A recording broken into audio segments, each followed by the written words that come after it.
Ahoj, já jsem Jirka, je mi 12 a žiju v pěstounské rodině. V roce 2008 v červenci za mnou přijela taková teta, to jsem ještě nevěděla, kdo to je. A řekla, že spolu půjdeme jakože domů, že si mě půjčí a večer mě zase vrátí. No tak mě večer vrátila a potom se to začalo domlouvat postupně na víkendy, na prázdniny a takhle jsem se sem dostala. A jako první si pamatuju, že jsem viděl Tačku a Fibu. To je náš pejsek. A potom jsem viděl Terku a Elišku. Mamka mě těší tím, že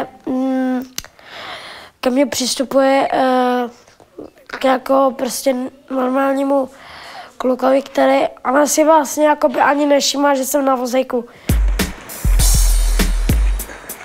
Já tady nemám jakože něco, co by mě tady štvalo. Tady je to prostě prima a já tady nemám něco, co by mě štvalo.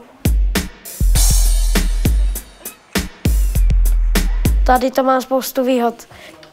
Že si mě tady i jakože vážej a jako je to prostě pro mě taková výhoda, že jsem v téhle rodině.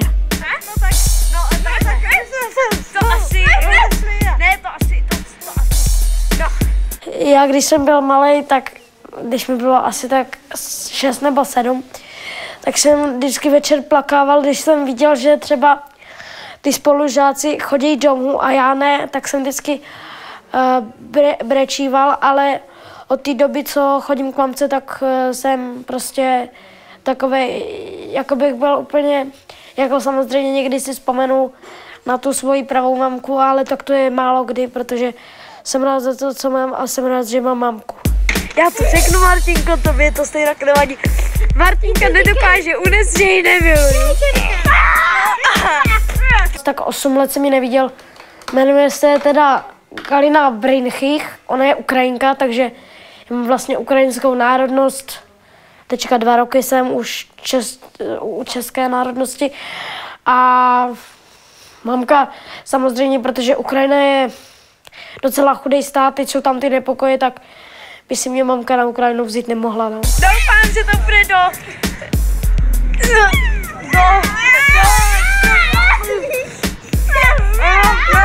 Když se řekne slovo rodina, tak mě napadne spousta těch lidí, co mě mají rádi, spousta zážitků, ale i spousta smutku, ale těch moc není.